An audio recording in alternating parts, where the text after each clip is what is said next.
Nananawagan ng hustisya ang pamilya ng dalawang biktimang natagpuang patay sa nasusunog na kotse sa Peñaranda, Nueva Ecija. May unang balita live si Bam Alegre.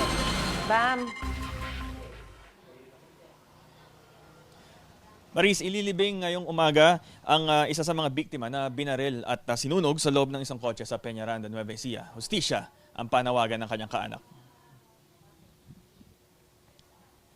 Nakaburol ngayon sa kanilang bahay ang babaeng biktima sa karumal-dumal na krimen sa Peñaranda, Nueva Ecija. Noong Lunes natagpuan ang kanyang katawan, pati na rin ang katawan ng kanyang kaibigang lalaki na binaril at sinunog sa loob ng isang kotse. Nahuli na ng pulisya ang primary suspect sa Isabela at natuklasan ito dahil nakapag-selfie pa ang biktima at naipadala ito sa kanyang asawa sa Amerika bago nangyari ang krimen. Sa selfie na ito kasama sa mismong sasakyan ang babae na pinaniniwala ang mastermind ng krimen, pati ang kanyang asawa. May ilan ding inarestong accessory sa krimen na nagkanlong sa suspect na mastermind. At large naman ang gunman na nakuna sa CCTV pati ang nagmaneho ng getaway tricycle. Tinitingnan ng pulisya ang motibo na may utang ang suspect sa biktimang babae. Nadamay naman ng kaibigan lalaki ng biktima sa krimen matapos siya mapakiusapan na maging driver noong araw na yon.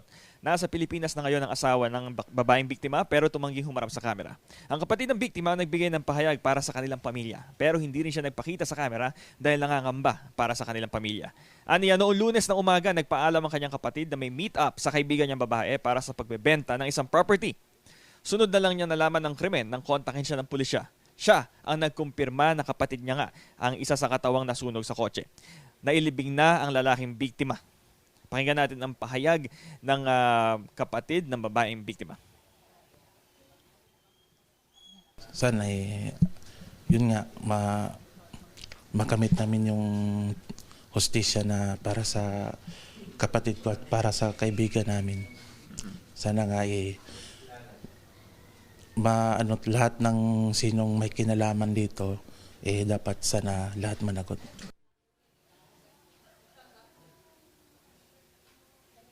Maris, mamayang pasado alas 8 ng umaga nakatakdang ilibing dito sa Palayan City ang babaeng biktima at nakatutok ang kanyang kaanak dito sa libing bago tutukan yung pagsasampa ng reklamo dito sa nahulingang mga suspect. Ito ang unang balita mula rito sa Nueva Ecija. Bam Alegre para sa GMA Integrated News.